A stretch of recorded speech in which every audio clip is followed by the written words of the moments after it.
오늘 하는 얘기는 제 얘기가 아니고 이 책에 있는 이야기입니다. 이 책에 어떤 얘기를 하고 있는지를 충실히 전할 거고요. 절반은 강의, 절반은 나눔으로 할게요. 왜냐면 나눔이 없는 강의는 의미가 없을 것 같아서 같이 해보고요. 제가 이분하고 뭐 만난 것도 아니고 이분의 책을 많이 읽은 건 아닌데 인생의 사계절이라는 책이 나와 있어요. 근데 그 책도 읽어보시면 너무 재미있고 좋은 책인 것 같아요. 또 이분이 쓴 책이 굉장히 많이 있습니다. 여성 그대의 사명은 이런 책도 있거든요. 그래서 한번 관심을 가져주셔도 좋은 저자인 것 같아서 소개를 드립니다. 이거를 읽지 않아도 인생에는 아무런 문제가 없습니다. 네, 여러분이 심지어 사지 않으셨어도 괜찮았어요. 네, 괜찮아요. 근데 그래도 오늘 같이 나누는 이야기가 아마 도움이 되실 것 같아서 추천해 드리고요.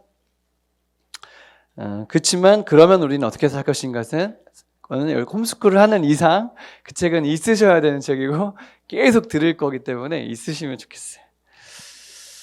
해볼게요. 이 폴트루니에가 이렇게 생겼습니다. 네. 또 여러 이렇게 사진이 있는데 1898년생이에요. 우리랑은 좀 이렇게 세대가 다르고요. 1986년에 돌아가셨어요. 그러니까 돌아가신 지가 좀 됐죠? 스위스 사람이고요. 어렸을 때 아버지가 목사님이었고 아버지가 거의 일찍 돌아가셨어요. 어머님도 일찍 돌아가셔서 고아처럼 자랐습니다. 어렸을 때 약간의 ADHD 같은 약간 그런 것도 겪었고 조금 어려운 점도 있으셨던 것 같아요. 하지만 하나님께서 그 인생을 축복해 주셨고 또 잘 인도하셔서 의사가 되었고 내과 의사로 또 정신과 분야에서 또 의사로 이렇게 활동을 하셨던 의사이고요. 하나님께서 그 의사의 영역에서 어떤 물리적인 치료 말고 어떤 인격적인 치료가 함께 동반돼야 된다는 것을 지평을 여신 분 중에 한 명이십니다. 그러니까 인격의학이라는 지평을 여셔서 환자를 대할 때, 치료할 때 어떤 그 지식, 어떤 물리적인 도움 이런 것보다도 또 그 환자와의 교감, 또 정신세계 속에서 어떻게 그들 도와줘야 되는지에 대해서 이렇게 좀 지평을 여신 분이기 때문에 의미가 있는 분이고요. 소명을 받으셔서 목사가 되려고도 마음 먹었으나 하나님의 계획은 그곳에 있지 않고 내가 갖고 있는 분야 속에서 하나님 나라를 선포하는 것에 의미가 있다 이렇게 생각하셔서 끝까지 그렇게 쓰임 받으신 분으로 기억해 주시면 될 것 같습니다. 프랑스어를 주로 쓰셨던 분이라서 이 책은 정동섭이라는 교수님이 번역하신 책인데요. 프랑스어로 써진 책을 미국어로 영어로 번역된 책을 그것을 번역한 책입니다. 예. 그러니까 만약에 여러분 중에 프랑스어에 관심이 있고 또 이 책을 정말로 원래 프랑스어로 되어 온 책을 번역하고 싶다. 그러면 누군가 번역해도 좋을 것 같다는 생각도 가지게 되었어요. 이분이 추천서를 쓰거나 서문을 쓸 때 다 프랑스어로 써서 보내셨다는 것을 보여주고요. 왜 읽어야 되냐? 이 사람하고 우리랑 도대체 무슨 상관이냐? 그럴 수 있는데 좋은 책은요 읽었을 때 굉장히 많이 도전되고 또 동의가 되는 부분이 많은 책이 좋은 책이죠. 그리고 그것이 성경적으로 쓰여진 책이 좋은 책입니다. 그런 점에서 많이 도움이 되었고요. 또 여러분이 만약에 요즘에 처세술이라든가 그런 책들이 많이 팔리잖아요. 어떻게 성공할 것인가, 어떻게 살아야지 성공하냐, 이런 거 많잖아요, 세상에. 그런 책들보다 이 책이 훨씬 더 좋은 책이에요. 그러니까 여러분의 자녀나 여러분이 인생을 어떻게 만들어 갈 거냐 할 때 성경적으로 가이드를 받을 때 좋은 책인 것 같습니다. 이 책을 번역한 정동석 교수님 때문에 저도 이 책을 읽게 되었는데 정동석 교수님이 저희 침신대에서 강의하셨어요. 그러니까 교수였거든요. 그래서 이 책을 비롯해서 여러 권의 책을 추천해 주셨고 이 책을 번역하셨습니다. 그분이 구원파라는 그 나쁜 이단에 빠져서 거기에서 굉장히 높은 역할까지 했다가 그것이 진리가 아니라는 사실을 깨닫고 돌아오게 되어서 그것이 진리가 아니었고 그 사람은 가짜라는 것을 얘기하면서 명예훼손으로 굉장히 오랫동안 재판을 받으셨어요. 그래서 고통을 굉장히 많이 받으셨는데 이 책을 통해서 그가 모험할 수 있었어요. 여기 뒤에 이 뒤에 써 있어요. 맨 뒤에 역자 후기에 있습니다. 그분이 40 가까이 되었을 때 상담 심리학 쪽으로 방향을 트셔서 이렇게 안정된 직업을 내려놓고 이쪽으로 입문하시게 된 것도 다 이런 책을 읽고 나서 그리고 여기 써 있죠. 자기 부부가 무료로 이분 때문에 상담받은 것 같다 이렇게 되어 있습니다. 그래서 고마움의 표시로 이렇게 왔다 갔다 하셨는데 결국 만나지는 못하셨던 것 같아요. 그렇게 돌아가신 것 같고요. 그 정동석 교수님이 지금은 이제 우리 학교 교수가 아니고 이제 가정을 도와주시는 이제 섬기는 일을 하시는데 교수직을 내려놓고 한국 교회 가족들을 섬기는 일에 헌신하게 된 것도 바로 이 책에 큰 도움을 받았다 할 때는 어떤 사람이 어떤 점핑을 할 때, 인생에 큰 모험을 할 때 여러분이 그런 상황에 있다면 이 책이 굉장히 도움이 되실 거고요. 또 남편들도 거의 다 40대 후반, 50대 초반에 아마 하프타임을 지나면서 여러분의 어떤 인생의 모험은 다시 시작될 수도 있어요. 그 하프타임 이후의 삶을 계획하시고 하나님의 인도를 받을 때에도 좋은 책이고요. 저는 여러분이 홈스쿨링을 마치고 여러분이 어쩌면 20살 아이들이 다 20살 다 넘어서 키운 다음에 인생에 다시 한번 또 한번 모험이 시작될 거라고 생각해요. 네, 그때도 좋은 책이니까 읽을 만한 가치가 있다 생각합니다. 네, 읽으신 분들은 동의하시죠? 그렇다고 해주세요. 무슨 얘기가 써 있는지 한번 보면서 가볼게요. 저는 여러분에게 오늘 지식을 구겨 넣을 생각이 없고요. 이것은 그렇게 읽어야 되는 책도 아니고 그렇게 얘기할 필요가 없는 책이에요. 그냥 좋은 인사이트를 얻고 가시면 좋겠고 저 역시 마찬가지. 1부, 2부, 3부로 나누어서 책을 썼는데요. 1부는 모험에 대한 거예요.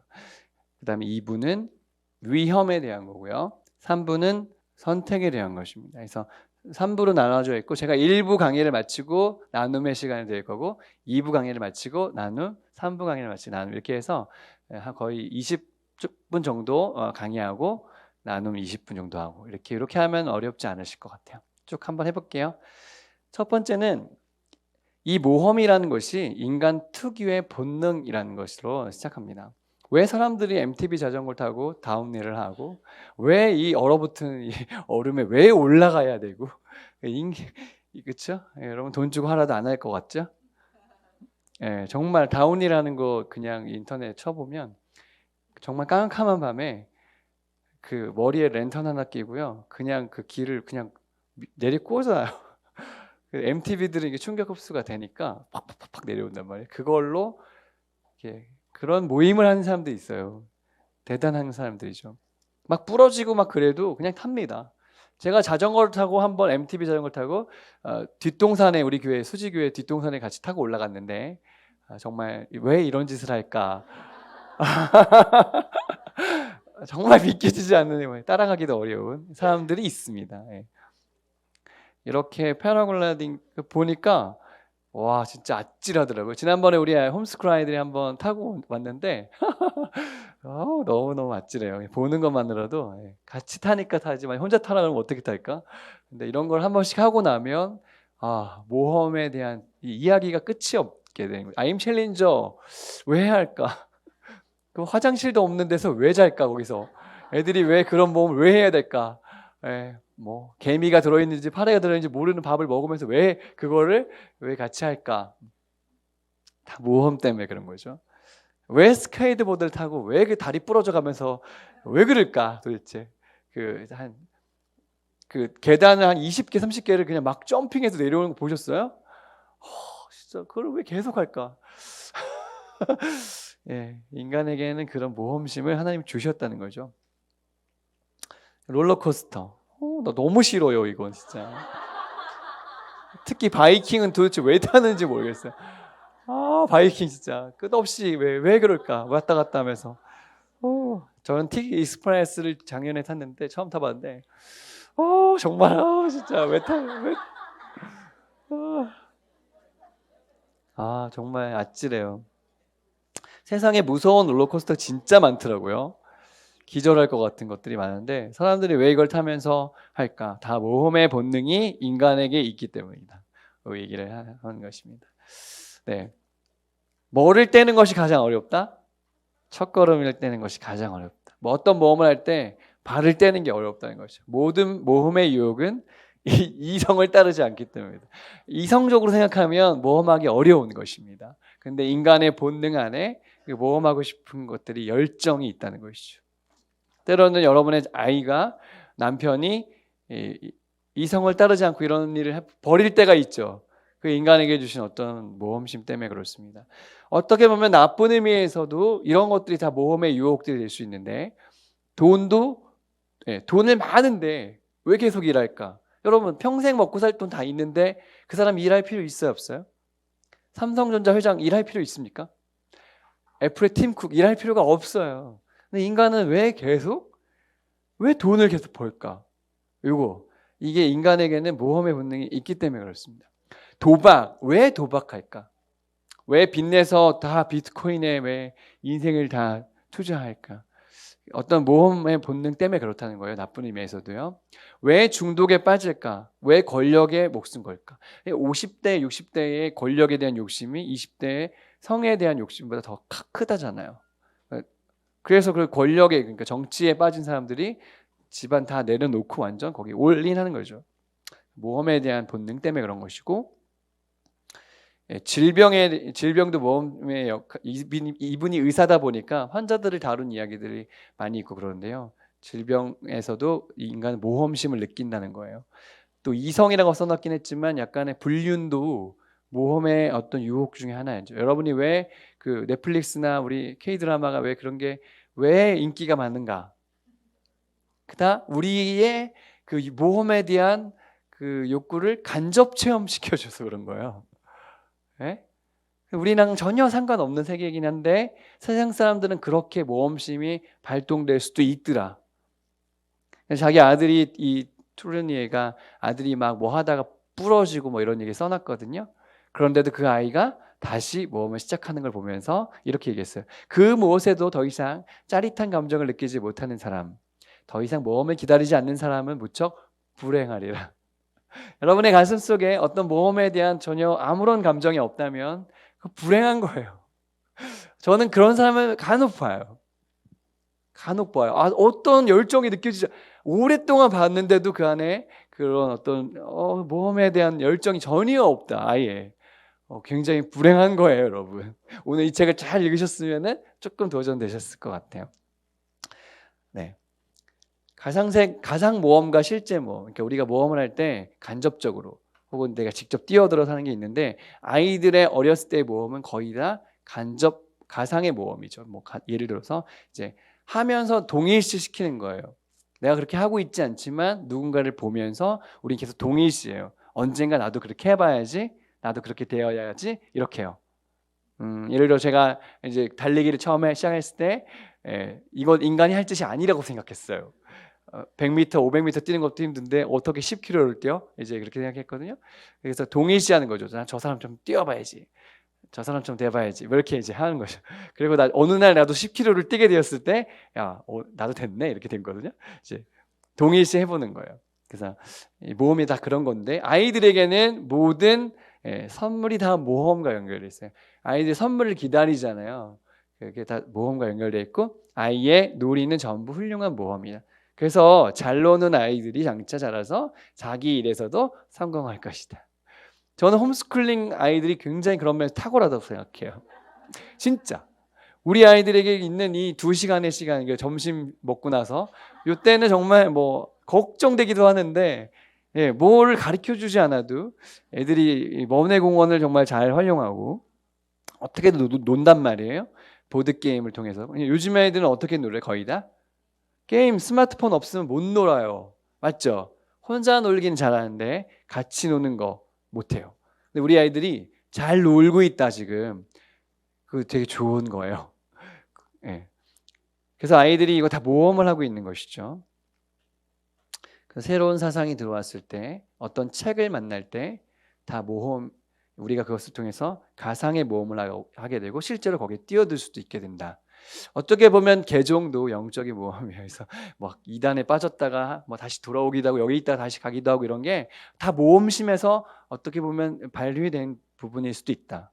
이렇게 정리해 놨고요. 근데 모험에는 좋은 일도 찾아오지만 또 거기 안에는 굳은 것도 있는데 적을 필요도 굳이 없으실 거예요. 제가 드릴 거니까요. 편하게 들으세요. 이 사람이 얘기하는 건 모든 모험이 다 좋다고 얘기하는 게 아니에요. 나는 모험이기만 하면 어떤 모험이든 상관없다고 말하지 않는다. 나는 헌신할 가치가 있는 목표의 전심으로 자신을 바칠 수 있는 자가 복이 있는 자라고 말하고 싶다. 아무 모험이나 다 가치 있다는 것이 아닙니다. 정말로 가치 있는 것을 발견하고 거기에 뛰어든 사람이 복 있는 사람이다. 이렇게 얘기하는 것이죠. 이 모험의 본능은 인간의 그래서 가장 위대한 성공, 승리의 원천이 동시에 최악의 재난의 원천이기도 하다. 그래서 집안 말아먹는 일들이 이 모험심 때문에 일어날 수도 있는 거예요. 예. 그러니까 바른 가치관 속에서 모험의 세계에 뛰어들 수 있도록 도와줘야 된다는 거죠. 모험은 바람과 희망에 있는 것이지 소유에 있는 것이 아니다. 어떤 것이요 내게 소유됐다고 해서 모험이 다 이루어진 게 아니에요. 내 어떤 위시가 내 지금의 바라고 있는 것 자체가 모험과 연결되어 있다는 것입니다. 모험으로 시작한 일이 있잖아요. 모험에서 뭔가 조직화가 일어나고 큰 규모가 된다면 더 이상 모험이 아닌 거예요. 여러분이 어떤 일을 시작할 때 모험으로 시작했지만 그것이 커지고 조직화될 수 있다는 것입니다. 그런 예를 들어서 우리 지구촌 교회가 이동원 목사님 49살에 미국에서 나오시면서 한국 교회를 섬겨야지 하고 나오셨어요. 아무것도 없이 시작하셨고 성경 스매트 건물 그냥 공장 빌려가지고 70명이 모여서 시작된 게 처음이었대요. 근데 15년 지나지 않아서 우리 교회가 메갈처치가 됐거든요. 그러면 조직화가 되고 대규모 기구가 되어버렸어요. 그 꿈에서 시작된 것이요. 그때는 어떻게 보면 모험이라고 말하기는 어렵고 이제 조직이 된 것입니다. 우리 홈스쿨링도 마찬가지가 아닐까요?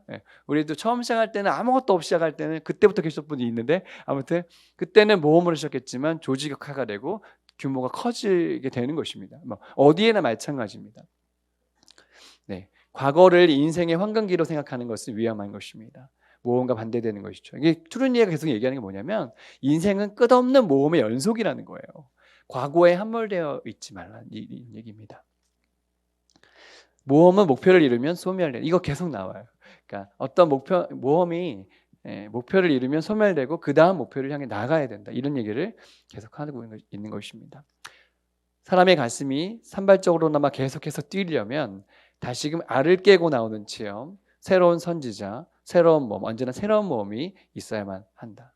여러분의 가슴 속에 다음 모험, 계속 모험들이 펼쳐진다면 계속 가슴 뛰는 인생을 살 수가 있는 것입니다. 근데 이 모험에 뛰어들기가 중요한데 모험의 갱신, 모험의 회복에서 이 말이 중요하다고 봐요. 성령은 늘 우리가 뒤가 아닌 앞을 보라고 말씀하신다. 성령의 인도를 따를 때 계속 뒤를 보고 쟁기를 들고 뒤를 보지 말라는 거예요. 앞을 향해서 나가. 여러분 계속 기독교는요. 과거에 메인 종교가 아니고 끝없이 미래를 향해서 전진하는 종교다. 계속 나오는 얘기니까 기억해 주시면 좋겠어요. 제가 이 책이 왜 좋다고 얘기하냐면 일반적인 서적을 뛰어넘어서 계속 영적인 것과 링크시키기 때문에 그런 것입니다. 중요한 제가 맨 처음에 이 책을 읽었을 때 잘 모를 때 그냥 제일 도전받았던 얘기가 바로 이 아마추어에 대한 얘기였어요. 프로페셔널하고 아마추어의 차이가 뭐냐?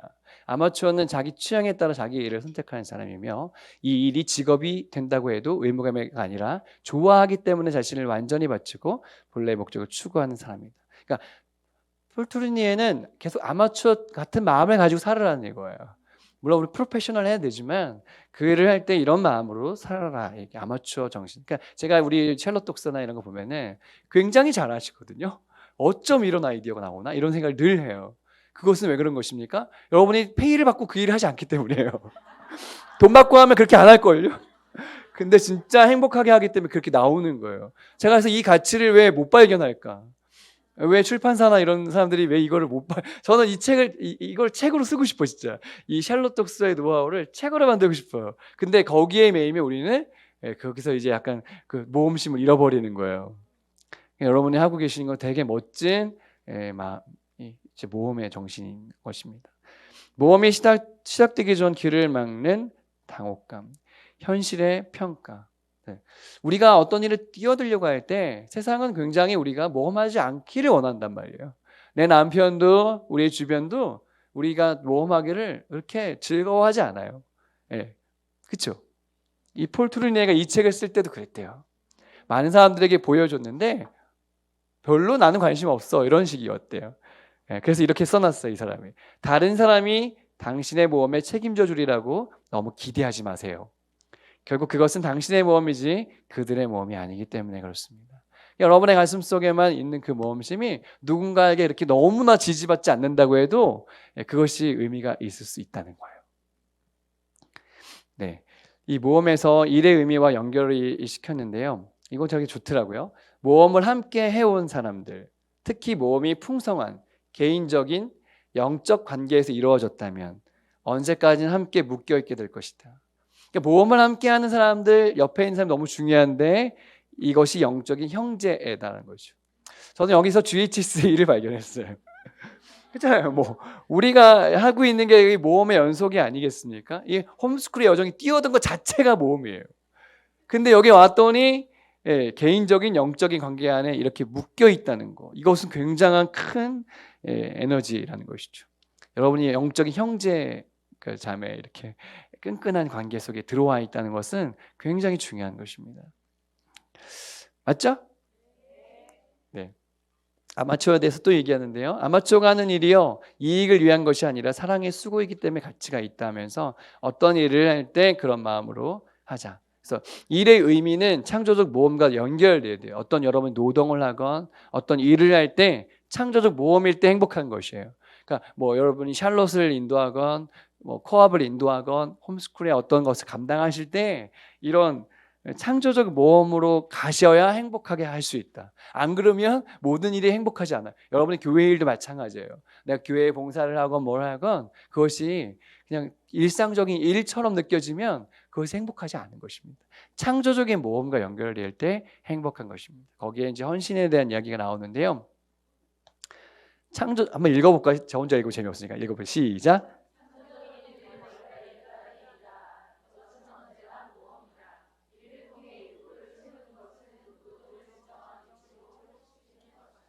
하나님이 창조의 일을 우리에게 맡기셨는데 그 일이 바로 그런 것이라는 것입니다. 여러분, 일이라는 것이 노동 뒤에 나오지만 너무 이렇게 우리를 힘들게만 하는 게 아니라 거기 안에 창조력이 들어가 있다는 것입니다. 그래서 일을 통해 욕구를 채우는 것은 노동을 진정한 위치로 회복시키는 거예요. 어떤 일을 하면서 창조적 모험이 같이 동반된다면 괜찮은 거죠. 너무 감사한 일인 것이죠. 그 중에 또 하나는 이제 결혼에 대한 것입니다. 결혼 역시 진실함에 대한 커다란 모험이다. 여러분은 정말 그렇지 않아요? 지금 돌이켜 보니까 대박 모험이었죠? 내가 진짜 왜 그랬을까? 이런 생각이 드는 분이 많잖아요. 이게 모험이에요, 뭐. 뭔가 다 보장되지 않았지만 여러분이 대단한 모험에 뛰어드셨어요. 사실 물을 수 없는 모험이었습니다. 이분이 다 언약 관계 속에 왔으니까. 결혼은 모험을 계속 새롭게 하는 더없이 훌륭한 도구가 된다. 진실함은 부부의 인격적 성장을 촉진할 뿐 아니라 부부간의 연합을 더욱 풍성하게 해준다. 이 결혼이 주는 의미가 크다는 것이 큰 모험이라는 것이에요. 하나님도 그런데 모험자라는 것입니다. 네. 이 열광이라는 말의 의미를 보면 자신 안에서 신을 느낀다. 그러니까 우리가 모험 안에서 뜨거움을 느낄 때 그 하나님의 마음도 느낄 수가 있는데 하나님은 가장 위대한 모험가 중에 한 명이 있어요. 왜 그런가? 천지를 지으신 걸 보면 그럴 수 있고요. 인간을 지으신 것이 그렇다는 거예요. 인간을 지으신 것이 왜 모험이냐면 하나님이 자기의 형상대로 사람을 지으셨어요. 그러니까 하나님처럼 살도록 만드셨습니다. 놀라운 모험인 것이죠. 자기의 어떤 존재됨을 우리에게 나눠 주셨다. 우리랑 그런 인격적 관계를 맺기 원하시는 마음으로 그것을 하셨다는 것 자체가 하나님은 대단한 모험가라는 것입니다. 하나님이 모험이라는 표현이 하나님하고 어울릴까요? 그렇지 않죠. 하나님은 다 알고 계시잖아요. 무슨 모험, 잘 모르는 미지의 세계로 나갈 필요가 없으신 분이에요. 하지만 인간의 입장에서 우리가 해석할 때는 그렇게 보인다는 것입니다. 하나님 오직 인간만을 자기 형상대로 창조하셨다. 이것은 특히 하나님이 인간에게 자신의 창조적인 모험 정신을 부여하여 하셨다는 것을 의미한다. 그러니까 우리 마음속에 그런 어떤 모험 정신이 없다면 하나님의 마음하고 이렇게 뭔가 링크가 덜 된 거예요. 여러분 그거 보셨어요? 20대인데 30대인데 집에만 있는 사람들. 그 뭐 있든 전문 용어가 있던데. 그치. 일본에 100만 명이 넘는 사람들이 집에만 늘 있대요. 아무랑도 소통하지 않고. 그래서 뭐 배달 음식 시켜 먹고 부모님에게 의존하는. 그래서 50대 자녀인데 70대 부모, 80대 부모와 사는 거예요. 우리나라도 되게 많대요. 집에만 거처하는. 그 안에 창조적인 모험이 들어올 수 있을까? 뭔가 하나님하고 연결되면 그러지 않을 텐데. 예. 뭘까요? 예. 노동이라는 거예요. 노동. 우리가 일한다는 건 생명 자체가 그런 것처럼 하나님의 선물이고 삶의 표현이다. 어떤 일을 할 수 있다는 것은 굉장한 선물이라는 것입니다. 여러분이 어떤 일을 하게 되시다면 그 일을 감사로 섬기셨으면 좋겠어요. 하나님은 인간을 통해서 자신의 창조 사역을 이루시고 인간이 순종으로 동역하기를, 자신의 모험에 들어오기를 요청하신다. 예, 우리 마음속에 늘 놓고 하시는 거예요. 나의 창조의 모험에 함께 할래? 라고 도전하시고 거기에 인격적 초청을 하시는 것입니다. 그래서 하나님은 모든, 빨간 글씨 한번 같이 읽어볼게요. 시작. 하나님은 모든 사람의 삶에 개입하신다. 아멘. 이게 중요해요. 예. 많은 사람들이 하나님은 이제 만들어 놓고 터치 안 하신다. 우리의 삶에 들어오지 않으신다고 생각해요. 그렇지 않아요.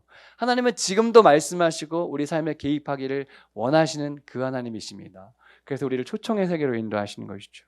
내 인생의 최고의 모험 어떤 것이 있었는지 자 이제 나눔의 시간을 잠깐 드리겠습니다. 보통은 자기 이야기할 때는 열심히 얘기하고 남이 이야기할 때는 재미없는데 그래도 재밌게 들으셨죠? 예, 다들 어떻게 다이나믹한 모험하고 계신가요? 예, 하루하루 사는 게 모험인 사람들도 있어요. 육아의 경우 더 그렇고 그런데 재미있으셨을 것 같고 계속 해볼게요. 2부에서는 위험, 모험을 할 때 어떤 위험들이 찾아올 수 있는지 그것들에 대해서 얘기해요. 모험의 특징 5가지 중에 4가지를 먼저 얘기하면 모험은 자신을 드러내는 것, 자기 표현의 한 형태이다. 나답게 표현하는 것이 모험이라는 것입니다. 그리고 2번째는요. 모험은 혁신을 일으키고 무언가를 발명한다. 여러분 많이 발명한 것이 있을 거예요.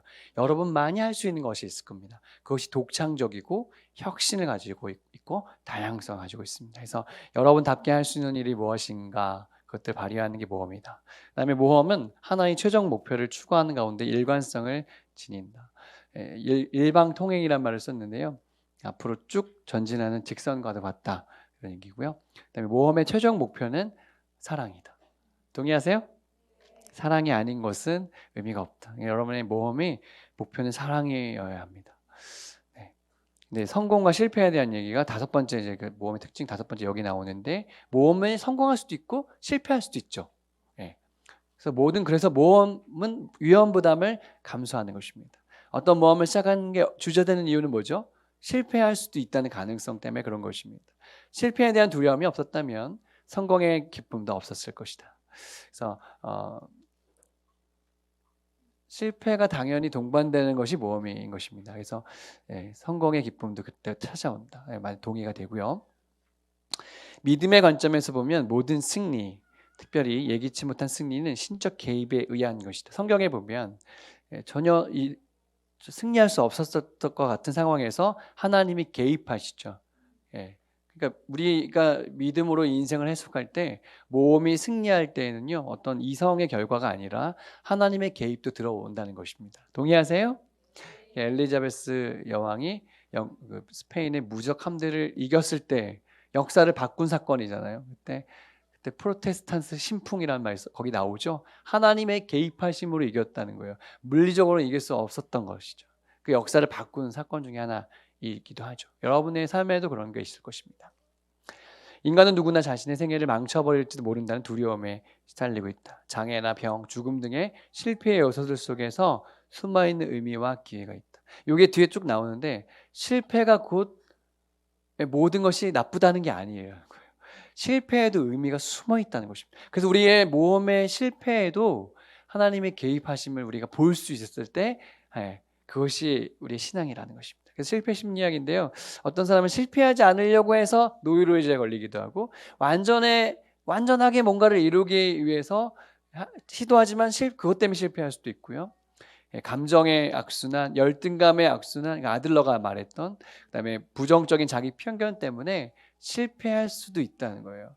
실패하고 있고요. 근데 그 실패한 상황에서 혼자 감당하기에는 인생이 너무 벅차다고 느끼는 사람에게 하나님이 그가 함께하는 모든 일에 개인적 관심을 갖고 계시며 그를 개인적으로 사랑하고 신뢰하고 계시다는 확신보다 더 큰 힘이 되는 것이 없다는 것입니다. 하나님이 그를 관심 갖고 계시고 그를 신뢰하고 계신다는 것을 확신할 때 우리는 그 실패의 자리에서 다시 힘을 얻을 수가 있다는 것입니다. 그것이 세상이 말하는 것과 다른 거예요. 나는 하나님에 대한 신뢰가 우리 자신에 대한 불신에도 불구하고 우리를 전진하게 하며 결연한 모험으로 몰아간다는 것을 알고 있다. 나의 어떤 나됨, 그 대단함 때문이 아니라 하나님이 나를 신뢰해주는 그 힘 때문에 우리는 나아갈 수 있다는 것입니다.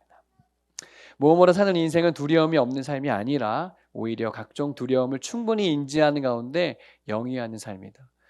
좀 여러분의 오늘의 한 삶이 그럴 거예요. 오늘 한 걸음을 내딛기가 어려운 두려움에 있는 분이 계실 겁니다. 모험으로 사는 인생은 두려움이 있음에도 불구하고 앞으로 나아가는 삶이다. 역설들인데요. 우리의 모험적인 충동을 방해하는 가장 큰 장애물은 일반적으로 우리 안에 있지만 이를 인정하는 사람은 드물다.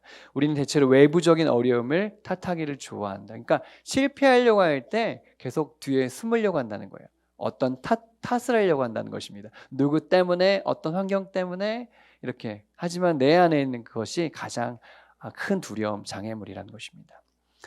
두려움의 파도 앞에 보이는 세 가지 태도가 써 있는데요. 두려움을 억압하고 다른 사람의 충고를 거부하며 자신감 넘치는 태도를 갖는 것. 두려움이 아니라고 얘기하고 다른 사람의 충고도 거부하고 그냥 자신감 있게 보이는 모습이 그런 사람의 태도일 수도 있고, 두 번째는 두려움에 몸을 맡기고 항복하는 태도를 가질 수도 있고, 우리가 가져야 될 태도는 뭘까요? 세 번째예요. 세 번째, 자신의 두려움을 하나님께 맡기는 태도가 우리에게 필요한 태도라는 것입니다. 이 이제 트루니의 어떤 삶의 어떤 간증이라고 할까요? 어떤 강의에 갔는데 실패한 강의원이 있다는 거예요. 인생에서 이렇게까지 죽을 수 있는 강연이 없었다는 거예요. 이 사람이 세상에 다시 기억하고 싶지 않아. 그런데 놀라운 건 뭐냐면 이 강의를 듣고 어떤 사람을 찾아왔는데, 당신이 강의한 걸 봤는데 나 이렇게 못하는 강의는 처음 봤어. 그러면서 그 사람이 얘기를 꺼내기 시작했는데, 그 사람이 그 사건을 통해서 그 사람과 만나서 복음을 전하고 우정이 연결되는 기회가 되었다는 것입니다. 뭡니까? 실패가 나쁘지 않은 결과를 맞을 때도 있다는 거예요. 그러니까 여러분, 실패한 그 상황에서 하나님의 뜻을 발견하십시오. 그리고 교회에서 재선 투표에 실패했대요. 그러니까 뭔가 교회의 중요한 역할을 감당하는 것에 떨어진 거예요. 근데 그로부터 얼마 지나지 않아서 그는 굉장한 영적 체험을 하게 되었다는 것입니다. 하나님을 경험한 이 체험이 교회에서의 어떤 중직을 맡는 것보다 더 중요한 결정적인 역할을 했다는 것이죠. 여러분, 그래서 우리가 어떤 것에 실패하는 것이 결코 낙심할 이유가 아니라는 얘기를 하고 있는 것입니다. 그 중에 이제 실패는 아닐 수도 있지만 독신에 대한 얘기가 나오는데 저는 흥미로웠어요. 왜 독신을 얘기했을까? 어떤 사람은 독신으로 사는 것이 이렇게 독신 여성을 죄인 취급하고 그들의 인생을 실패하는 것처럼 보이는 사회 통념이 있죠. 매우 무당하다가 아니라 제가 다 오타를 체크했는데 무당하다가 아니라 부당한 것입니다. 어떤 사람이 혼자 사는 것, 그러면서 이제 결혼한 거 얘기했는데요. 독신이 많이 어렵다는 거, 외롭기도 하고 사회적 편견도 있고 어렵다는 것입니다. 그렇지만 결혼 생활은 어렵지 않냐 이런 얘기 하는 거예요. 결혼 생활도 당연히 어렵지. 중요한 건 뭐냐? 확신에 찬 삶이냐, 억지로 사는 삶이냐. 독신이건 결혼 생활이건 그 사람이 확신에 찬 삶인가, 아니면 지금 억지로 끌려가고 있는가. 그래서 확신을 갖고 있는 사람은 지금 모험으로 살고 있는 것이다. 둘 다 모험이다. 그래서 여러분이 누군가를 독신으로 살고 있는 누군가를 발견했다면 그 사람이 모험으로 살고 있는지를 점검해 주는 것이 더 중요한 태도입니다. 이 엘리야가 실패했을 때 이야기인데요. 죽여달라고, 로뎀나무 밑에 죽여달라고 했을 때 하나님이 살리셨을 때 작고 세미한 그 음성을 듣고 엘리야가 다시 새로운 모험을 시작하게 된다는 것이죠. 그래서 여러분, 실패한 그 상황에서 중요한 게 뭐냐? 하나님과 접촉하는 것입니다. 실패의 상황에서 하나님의 목소리를 다시 듣고 모험이 다시 시작되는 것, 그것이 중요한 것이라는 것이죠. 그 실패가 주는 교훈은 뭐냐면 우리 그리스도인들에게도 여전히 많은 어려움이 있다는 거예요. 근데 중요한 건 뭐냐면 그분은 우리가 성공하고 있을 때 그리고 실패하고 있을 때 뭐라고요? 말씀하시는 하나님이라는 거예요. 그 여러분의 말씀에 귀를 기울여야 된다는 것입니다. 기도하라는 것입니다. 아멘. 네. 왜? 주님이 지금도 말씀하시는 그 하나님이시니까요. 엘리야에게 말씀하신 그 하나님이 오늘 우리에게 말씀하시는 그 하나님이니까 어려움이 있을 때 그때 그 음성을 들으시라는 겁니다. 예수님이 그렇게 하셨다는 거예요. 주님, 이 잔을 내가 먹어야 됩니까? 마셔야 됩니까? 할 때 아버지 뜻, 하나님의 뜻 그것을 따라가셨잖아요. 그게 우리의 태도가 되면 된다는 것입니다. 어렵죠. 홈스쿨링 어렵고 기독교는 사는 거 어렵습니다. 근데 중요한 건 뭐냐면 하나님의 뜻 거기에 내가 초점을 맞추는 것입니다. 그것이 문제를 푸는 열쇠이다. 키에르케고르처럼 우리도 믿는 이는 실패 속에서도 하나님의 승리를 발견한다고 말할 수 있어야 된다는 것이죠. 아멘. 그래서 여러분 실패가 누군가에게 되게 큰 위안이 돼요. 큰 위로가 됩니다. 그래서 여러분 실패한 것도 많이 얘기하세요. 그래서 우리가 알거니와 하나님을 사랑하는 자 곧 그 뜻대로 부르심을 입은 자들에게는 모든 것이 합력하여 선을 이룬다. 모든 것, 즉 우리의 실패 속에서도 하나님 말씀하신다. 중요한 것은 그분의 말씀을 듣는 것, 우리 자신이 인도받는 것, 우리를 부르신 그대로 모든 위험 부담을 감수하고 그 모험에 과감하게 직면하는 것. 인생은 뭐래요? 하나님이 지혜하시는 모험이다. 되게 중요한 여러분 좋은 책이 뭐냐면 내가 많이 동의가 되고 많이 기억하고 싶은 글귀가 많이 있는 책이 좋은 책이에요. 그래서 오스기니스 같은 사람들 책 되게 좋잖아요. 다 줄치고 싶잖아요. 이런 사람 중에 한 명이 이 폴트루니인 것 같아요. 인생은 하나님이 지휘하시는 모험이다. 지휘자에 따라서 음악이 달라지는 거 아시죠? 되게 뭔가 달라져요 정말. 이 생명감 불어넣잖아요. 하나님이 우리 인생을 지휘하실 때 아름다운 우리의 모험의 역사는 아름다울 거예요. 근데 인간에게 이 안전추구 본능 때문에 이 모험을 못하게 만든다는 거죠. 동물과 인간의 차이가 뭐냐면 동물은 본능대로 움직이는데 인간은 본능대로 하지 않는다는 거예요. 인간은 수염이 자라지만 수염을 깎을 수 있다는 것입니다. 그것이 동물과 다르다는 거예요. 그래서 여기 되게 좋은 표현이 있었는데 254페이지에 보면 모든 사람은 데카르트와 마젤란 사이에 있다. 여기서 데카르트 어떤 사람이 꿈을 꿨는데 데카르트는 늘 야 너 그거 하면 위험해 가지마 이런 역할이라는 거예요. 데카르트는. 근데 마젤란은 뭐예요? 나머지 마지막 한 개의 기회가 있을 때 그 배를 띄워서 항해에 성공한 사람이라는 거예요. 우리의 인간의 갈등이 뭐예요? 데카르트와 마젤란 사이에 늘 고민하는 거예요. 그래서 여러분 마젤란처럼 배를 마지막 한 대의 배를 띄워서 역사를 바꾸는 이런 일들. 어떤 운동이 계속해서 살아있으려면 모험에서 모험으로 나가야 된다. 여러분 제가 늘 왜 홈스쿨링 할 때 왜 장소도 계속 바꾸고 왜 프로그램도 계속 바꾸고 왜 시간도 바꾸고 왜 그럴까요? 여러분 우리는 늘 거기에 이게 뭐 모험심이 발휘해야 되지 않아요. 새로운 곳으로 가는 것입니다. 그래서 제가 늘 새로운 것을 얘기할 때 싫어하는 사람들도 있어요. 몇 명의 분들이 저한테 계속 그만해라 그만 이렇게 하시는데 그 말은 곧 저보고 하나님 뜻대로 살지 말라는 거 똑같아 저에게는. 그래서 저한테 모험으로 갈 때 이상하게 여기지 마시기 바랍니다. 잘 가고 있다고 생각하셔야지. 그러므로 자기 투신이 하나의 모험이면 여러분 그만두는 것 또한 모험입니다. 어떤 일을 하는 것도 어렵지만 실패했을 때 거기서 다시 다른 일로 전향하는 것 그것도 모험이에요. 그만두는 것도 모험이라는 것입니다. 어떤 일에 충직한 것과 그것을 물러나는 것이 모두 다 모험이다. 그래서 끝맺음 시작함 다 하나님의 모험으로 되는 것입니다. 그래서 여러분 우리의 삶이 모험이라고 해석하는 것도 과언이 아닌 것 같습니다. 자, 제가 이제 시간을 다시 드릴 건데요. 모험을 주저하게 만드는 주로 나에게 어렵게 만드는 건 뭐였는지 또 여러분은 실패했던 모험의 경험들이 있는지 이 이야기를 나누는 시간을 잠깐 드리겠습니다. 이야기를 나누시니까 좀 재미있으세요? 도움이 되세요? 감사합니다. 이렇게 적극적으로 나눠주셔서 감사하고 여러분의 삶에 저의 삶에도 모험이 계속 이어지기를 바랍니다. 마지막 3부로 가겠습니다. 선택에 대한 얘기인데요. 이게 제일 이제 중요한 챕터라고 생각해요. 일반 도서랑 다른 것은 여기서 이제 우리의 모험에서 하나님의 어떤 인도하심이 얼마나 중요한가, 그런 얘기들을 다루고 있기 때문에 이 마지막 부분이 제일 중요하다고 보여집니다. 우리가 인생을 살면서 가치 있는 모험으로 모험할 때 의미가 있다. 동물의 행동은 녹음된 음반을 트는 것이라면 인간은 자기 작품을 덜 아름다울지 몰라도 자신만의 독특하고 개성적인 곡을 즉흥적으로 만들어낸다. 이 구절 좋더라고요. 동물은 어떤 정해진 대로 패턴대로 움직이지만 인간만큼은 덜 아름다울지라도 자기만의 작품을 만드는. 근데 이런 점에서 인간이 영적인 존재이다. 영적인 존재이기 때문에 가치를 중요하게 여긴다. 인간만이 가치를 향해서 간다는 것이죠. 가치가 있다는 것은 결코 지식과 같은 보편적인 체계가 아니라 그것은 믿음의 개인적인 체계이다.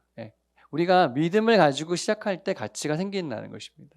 그러니까 기독교적인 모험과 세상적인 모험은 완전 질적으로 좀 다른 것이죠. 우리의 모험은 믿음으로 시작되는 것입니다.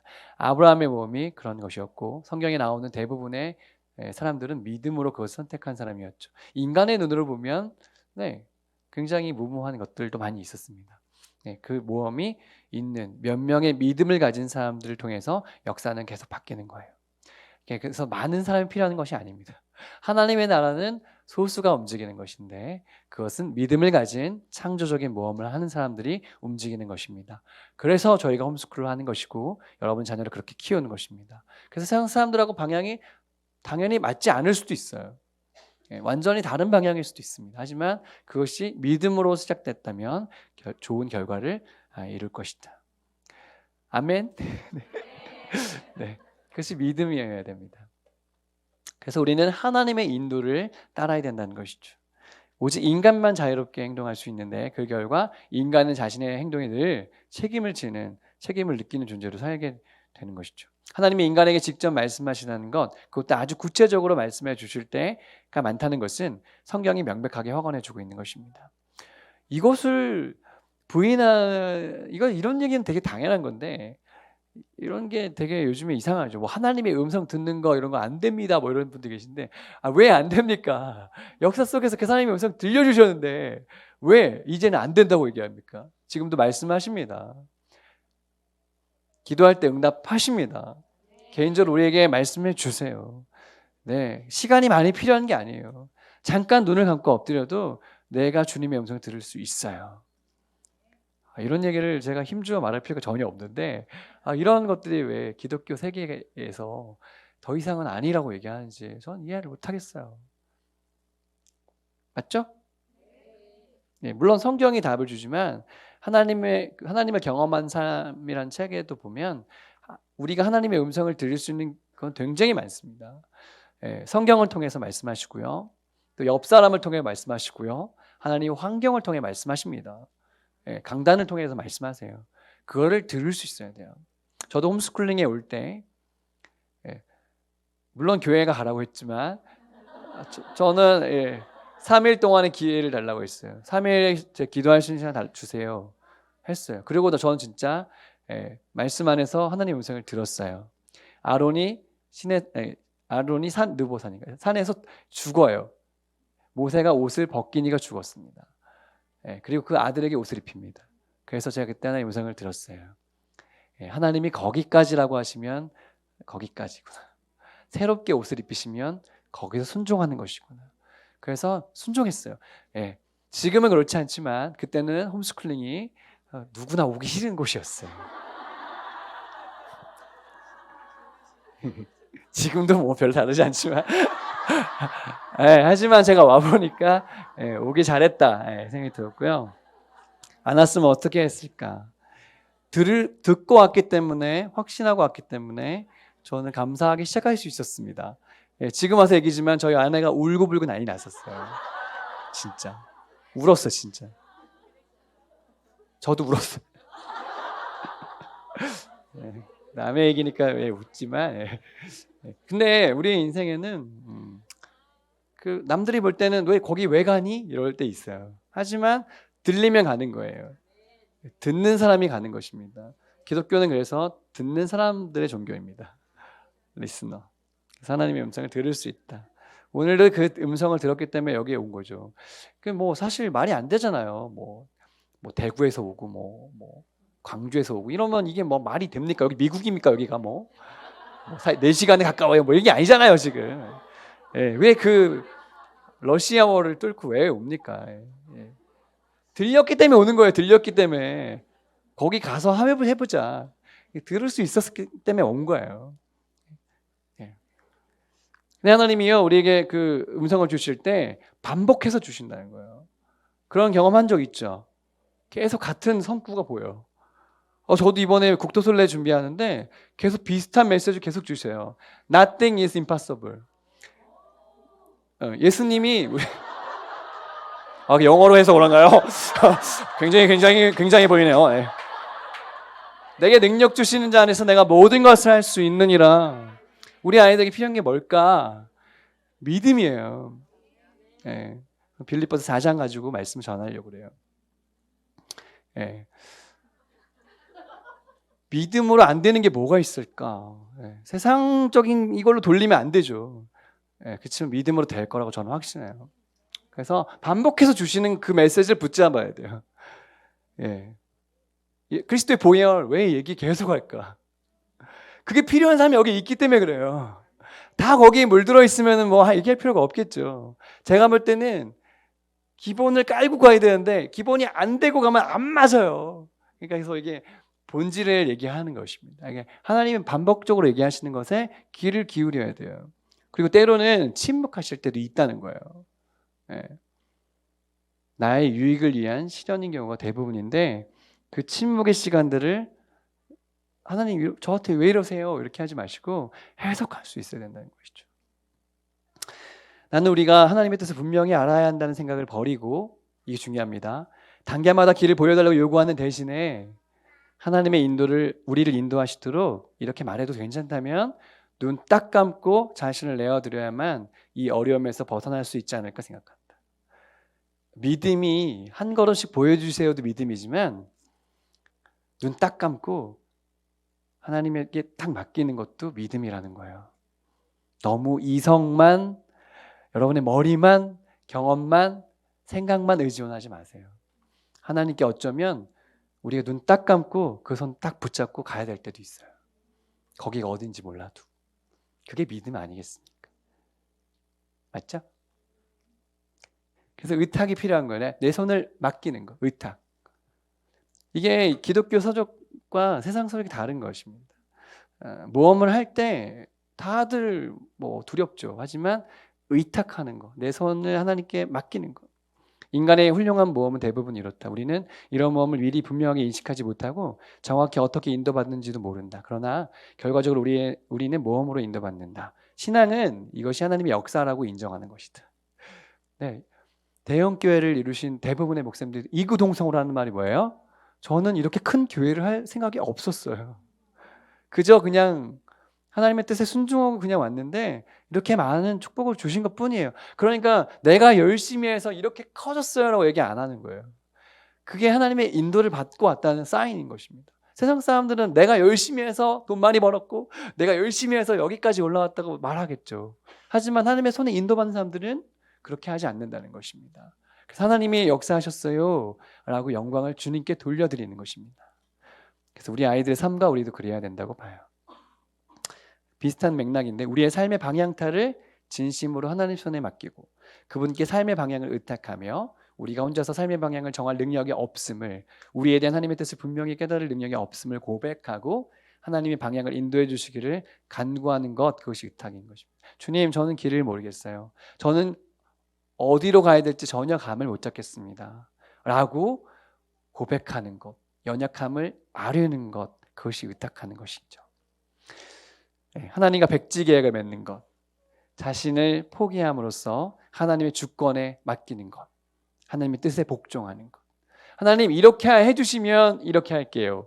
조건부가 아니라 하나님께 100% 나를 포기하고 주권을 맡겨드리는 것이 모험이 되셔야 그것이 인도받는 것이다.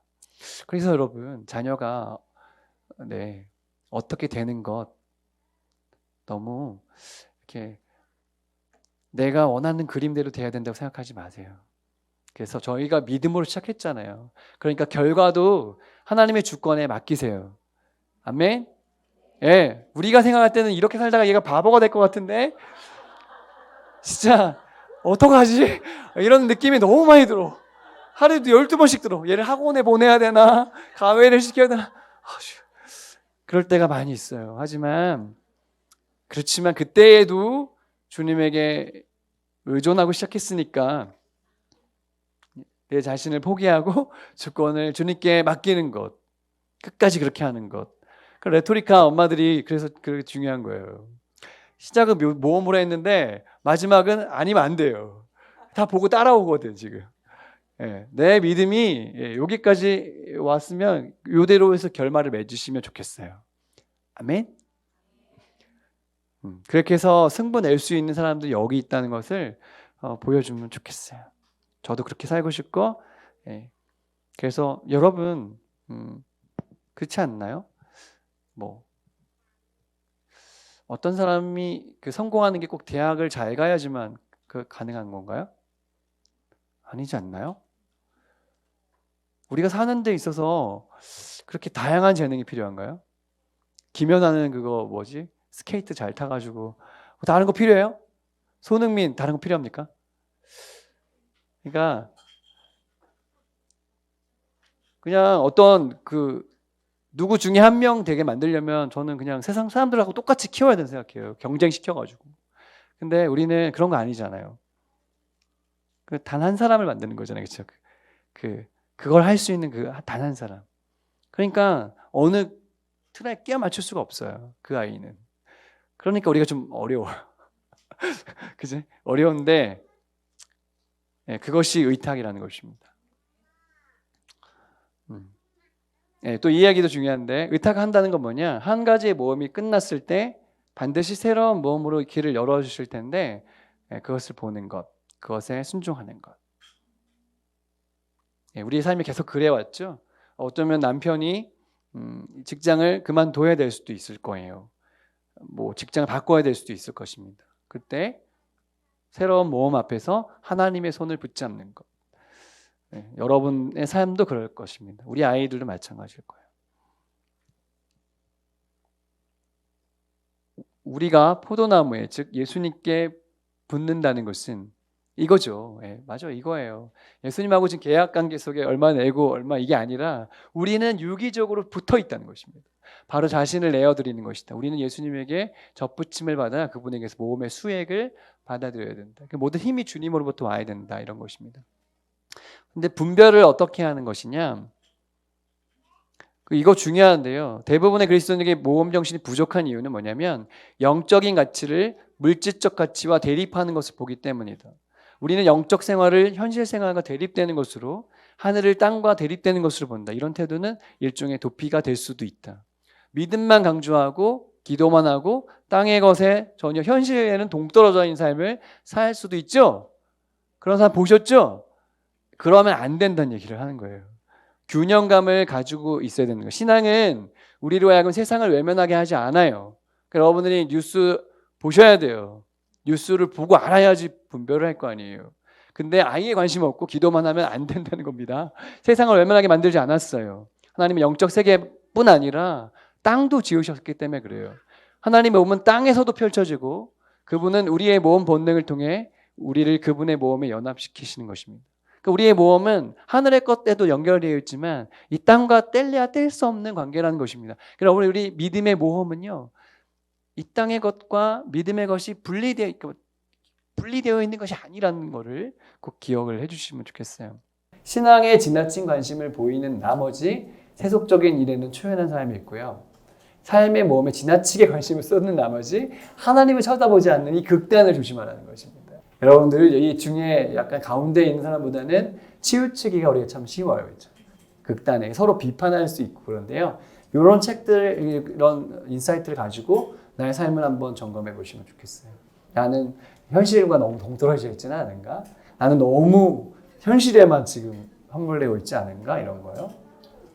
그래서 이것을 이 트루니에는 두 번째 회심이라고 얘기했어요. 두 세계가 화합하는 거. 현실로 복귀해서 대립이 아닌 통합, 종합적인 시각으로 이 땅을 살아내는 것, 모험 정신으로. 이런 얘기 되게 중요하죠. 어쩌면 남편들은 하나님의 인도는 떠나서 내가 잘 되는 것에만 막 가 있을 수 있어요. 나는 너무 믿음만 강조할 수 있어요. 그래서 믿음 좋은 아내를 따라오는 믿음 없는 남편이 교회 오기 싫은 거예요. 나랑 전혀 다른 세계를 계속 끌어들이려고 하니까.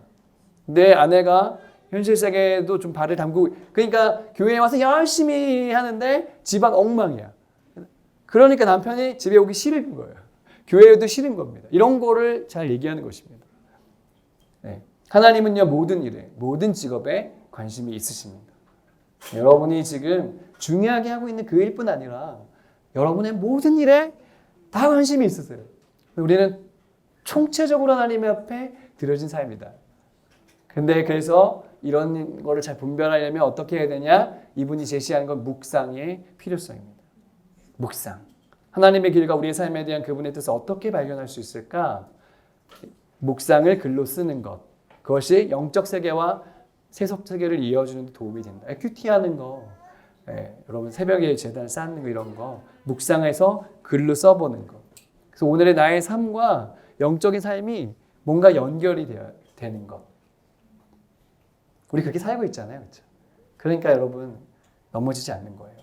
이동원 원로 목사님이 늘 큐티 강의하실 때마다 얘기한 게 뭐냐면 내가 40년 동안 사역했을 때 그래도 하나님의 은혜를 많이 주시고 넘어지지 않았던 이유는 뭐냐면 날마다 하나님 말씀을 묵상하고 시작했기 때문이다. 큐티의 그 어떤 습관이 자신을 붙잡아줬다. 여러분 아무리 바쁘셔도요. 오늘 하루를 시작하실 때 말씀을 가지고 시작하셔야 돼요. 묵상을 시작하고 시작하시면 좋겠어요. 아멘. 이거는 되게 좋은 습관이에요. 저도 이제 큐티 말씀을 짧지만 늘 이렇게 기록해놔요. 조금이라도. 아침마다 아무리 바빠도 꼭 말씀을 묵상하고 시작해요. 그것이 습관이 되었어요. 너무 감사하게도. 여러분들도 그런 루틴이 있으셔야 돼요. 묵상은 되게 좋은 말인데요. 이 세상에 단단히 발을 붙이게 해준대. 현실 감각은 어디서 생기냐? 묵상을 통해서 생기는 것입니다. 말씀을 정말로 잘 깨달았다면 현실에도 바닥에 발을 붙이고 사는 것입니다. 묵상은 이 세상에서 우리의 사명을 깨닫게 해주는 것이고 우리가 모험을 수행해 나갈 때 하나님 무엇을 바라시는지를 알게 해주는 것이다. 묵상에서 받은 한마디 말이 한 사람의 전생애를 변화시켜서 커다란 모험으로 만들 수 있는 것입니다. 그 누구죠? 그 근대 선교의 아버지 누구죠? 윌리엄 캐리. 윌리엄 캐리가 성경을 읽는데 아무리 성경을 읽어도 전 세계에 나가서 복음을 전하는 게 맞다고 생각했어요. 저를 선교사로 보내달라고 막 했습니다. 목사님들이 얘기했습니다. 젊은이 앉게. 하나님은 자네가 없이도 할 수 있을 것이네. 하지만 이 사람은 묵상을 통해서 선교가 필요하다는 걸 얘기했어요. 그래서 근대 선교의 아버지가 된 겁니다. 그가 나간 거예요. 인도로 간 것입니다.